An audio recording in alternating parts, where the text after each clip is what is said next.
Okay, so let's go to what basically ethical hackers do in their career. Ethical hackers perform imitations of real-world attacks, but of course, no one is interested in just getting the idea whether they can be hacked or not, right? So the binary answer of yeah, we have broken in, or we haven't broken in because I don't know, we had less money than expected for that, or we had less time than is required for that. Okay, that is not very interesting to the clients. So the work of ethical hackers is much more methodical than the black hats. Okay, so black hats just strike into vulnerabilities they know exist, and they just find them in the targets, and this is how they choose targets. Okay, basically they just know that something is wrong with the WordPress right now, and they target WordPress based websites. What ethical hackers do, they choose their targets based on their client relationships. Okay, so they find a sales opportunity, they pitch the idea of being hacked before bad guys cause you harm, and then they just perform a penetration test or security audit or security assessment.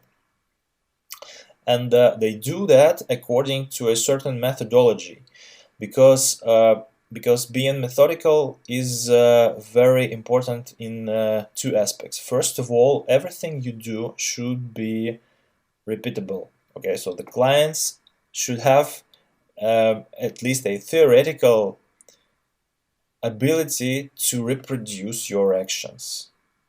Okay, and they have to do that according to some methodology, because otherwise, if there is no methodology to follow, they will just rely on your word, and this is not very professional. And there are other implications of that.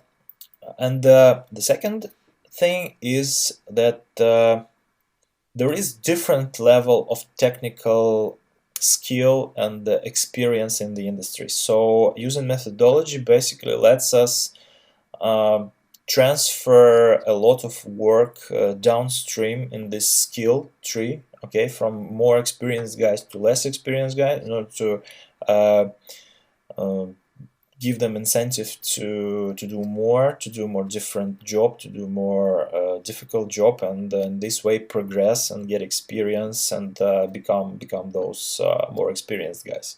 So methodology is how we formulate what we know, what we can do, to the people who are just very new to that and are in the beginning or halfway to us in this role.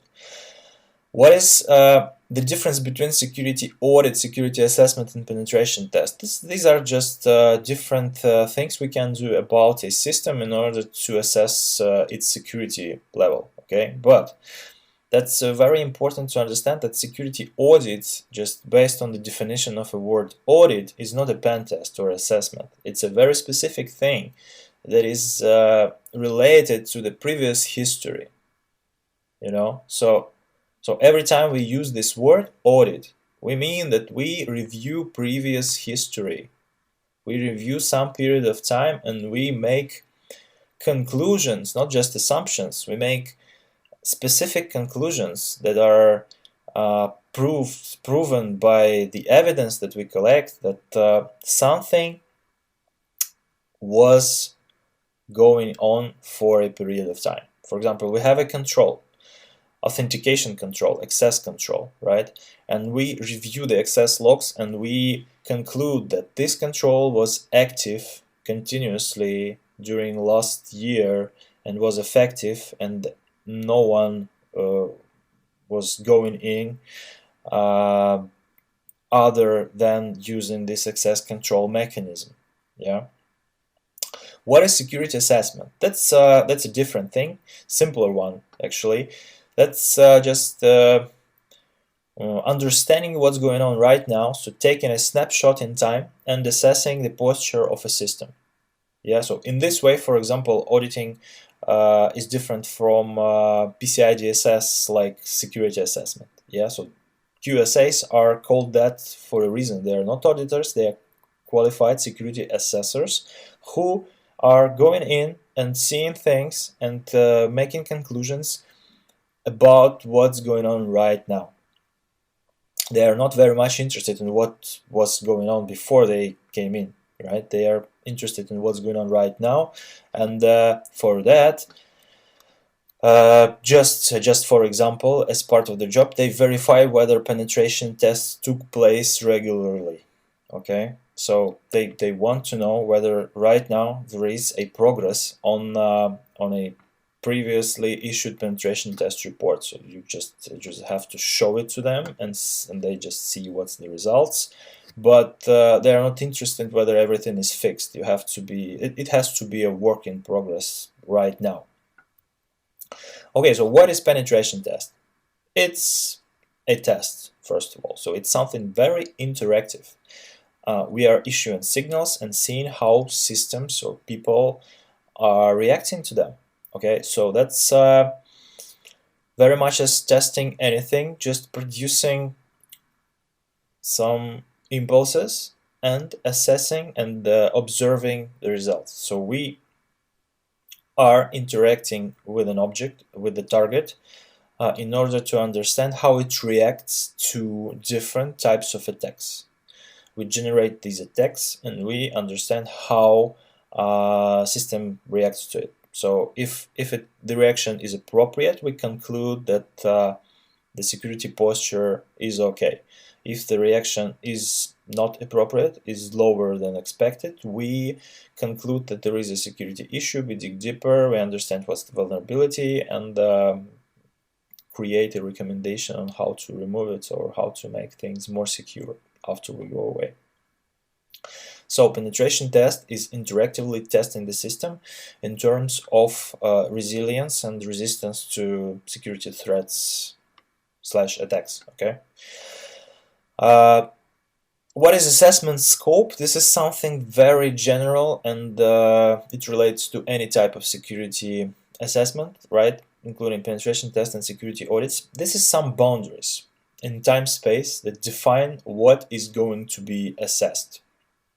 So, for example, it's an area or it's a name of a company, mentioning that any IT asset of this company is within the scope, or it's just a wildcarded DNS name, okay, or a explicit list of IP addresses or URLs or API calls, whatever. So it can be very different.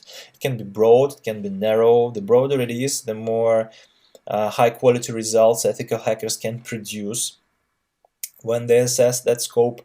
However, large scopes are very questionable. You know, so you have to assess the scope in terms of the methodology you use, but the large scopes and the methodology of chosen methodology of a white box explicit testing of everything provided in the scope statement can be very time consuming. Okay, so you have to balance that when you negotiate the scope with the customer, and the client should understand that only the things in the scope will be tested, and that narrowing down the scope to a few very secure targets will not give them understanding about what their general security posture is. This is the very tricky topic, I guess. We'll discuss it further.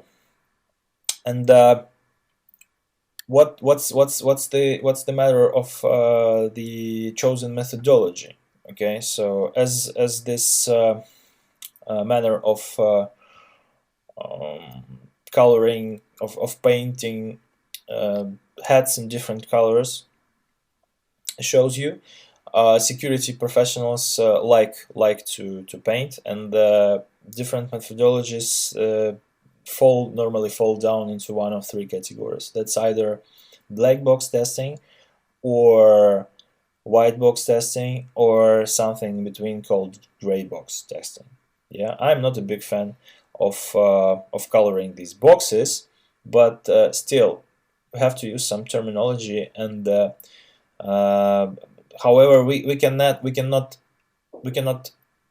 be sure, and we cannot guarantee that there is something on these edges, right? That there is a completely black box or completely white box, because there are always these gray areas. So anything we do is gray box naturally, but it's biased to either black edge or white edge of this security methodology scale. So what does it mean? Black box means, first of all, what we have zero knowledge about the scope when we start the assessment.